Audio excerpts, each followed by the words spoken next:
बिस्मिल्लाहिर्रहमानिर्रहीम। इय्याका नअबुदु व इय्याका नस्तईन। अल्लाह तेरी इबादत करते हैं और अल्लाह तेरी मदद मांगते हैं। लोधरा, सबसे पहले तो इस तादाद में, इतनी गर्मी में, इतनी हब्स में आप सब आज जमा हैं। मैं आज आप सबका दिल से शुक्रिया अदा करता हूं। बहुत बहुत शुक्रिया आपका।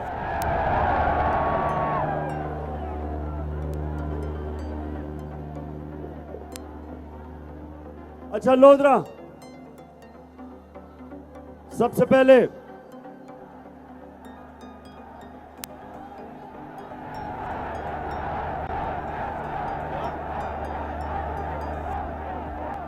लोधरा, अभी मैं लोटों के ऊपर भी आने लगा हूं, लेकिन उससे पहले लोधरा, लोटों से पहले मैं आज अपनी कौम की तवज्जो कराची के ऊपर देना लगा हूं। कराची हमारा मुल्क का वो शहर है जो हमारा फाइनेंशियल कैपिटल है, यानी कराची ऊपर जाता है, मुल्क ऊपर जाता है। लेकिन कराची में इस मुल्क की तारीख के दो बड़े डाकू आए हैं, एक नवाज शरीफ और उसका खानदान और दूसरा आसिफ जरदारी। तो ये जो मुल्क का डाकू पिछले 14 साल से कराची पे बैठा हुआ है, 14 साल से कराची खंडर बन गया है। जब भी बारिश होती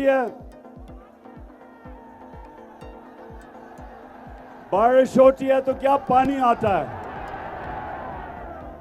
तो जब बारिश होती है, आज तक ये जरदारी और इसका जो चोरों का टोला है, इन्होंने कभी नहीं सोचा कि हम बारिश की कोई तैयारी करें। जिस तरह पंजाब,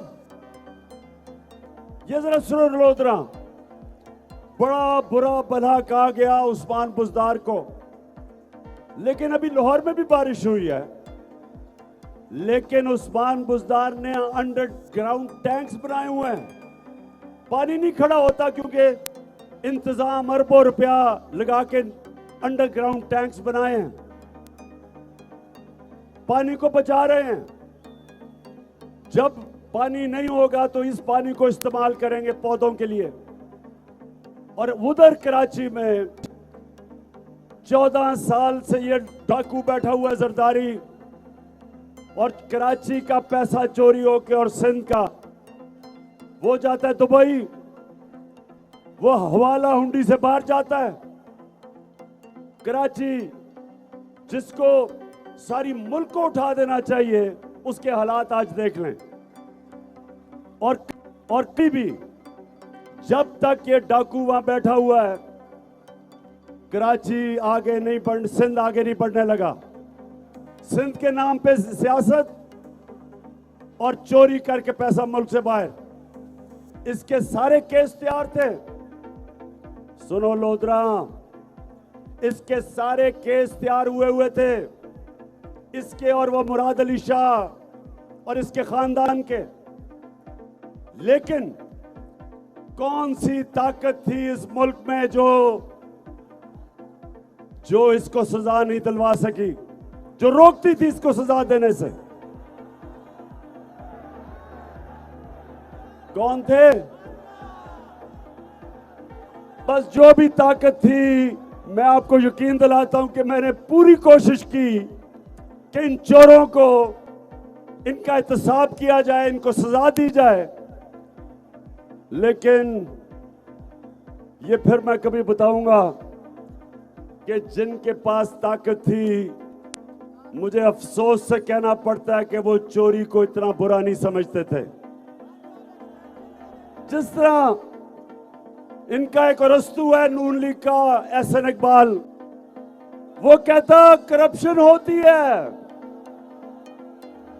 यानी कहता मुल्क तरक्की कर जाता है करप्शन के बावजूद, यानी कि ये वो कह रहा है। लोधरा सुनो जरा, हमारे अल्लाह का हुक्म है अमर बिल मारूफ, हक और सच के साथ खड़े हो, बुराई के खिलाफ खड़े हो। और ये चोर हमें कह रहे हैं कि बुराई कोई बुरी चीज नहीं होती, चोरी बुरी चीज नहीं है।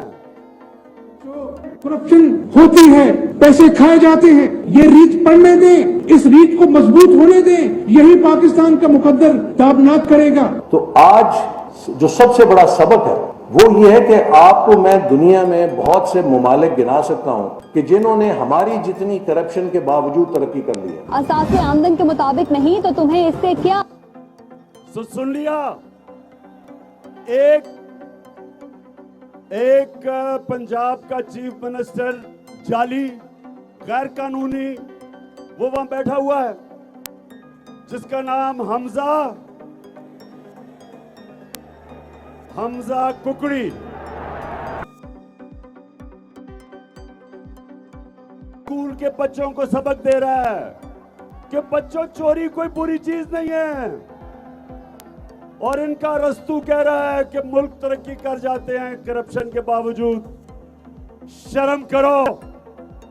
और इनका एक और है, एक वजीर है जिस जावेद लतीफ, उसने अभी क्या कहा है कि असेंबली के जरिए नवाज शरीफ के सारे करप्शन के केस ही खत्म कर दो।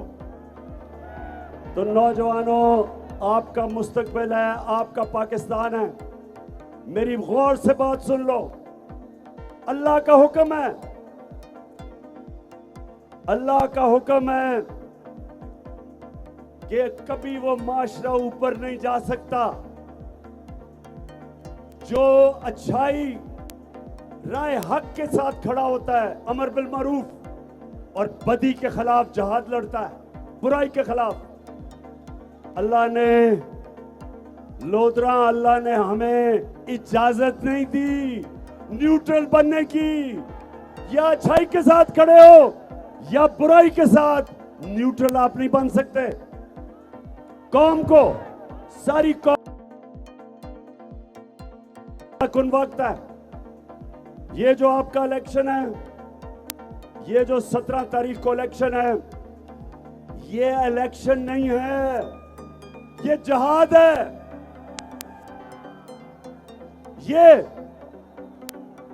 ये इस मुल्क की हकीकी आजादी की जद्दोजहद है। ये जो चोर हमारे ऊपर मुसल्लत किए गए, अमेरिका ने साजिश करके यहां के मीर जाफर और मीर सादिक के साथ मिलके इन चोरों को हमारे ऊपर मुसल्लत किया। और ये चोर क्या कह रहे थे जब मेरी हुकूमत थी कि जी बहुत ज्यादा महंगाई है पाकिस्तान में, महंगाई इतनी है कि इमरान खान को हटा दिया जाए।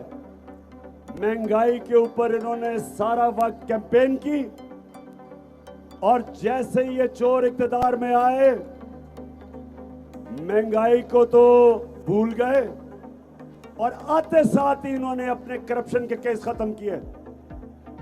1100 अरब रुपए की इन्होंने अपनी चोरी, जो इन्होंने 10 साल में मिलकर चोरी की थी जरदारी ने और शरीफ खानदान ने, आते साथ ही 1100 अरब रुपए अपने माफ करवाए। इससे बड़ा डाका कभी पाकिस्तान पे पड़ा ही नहीं है। आपका पैसा था लोधरा, ये आपका पैसा था। 1100 अरब रुपया आपका पैसा था। ये जो इन्होंने आते साथ ही नैब की अमेंडमेंट करके अपने आप को एनआरओ दिया, और फिर आपने शायद वो सोशल मीडिया पे देखा होगा, एहसन इकबाल मैकडॉनल्ड खाने गया था।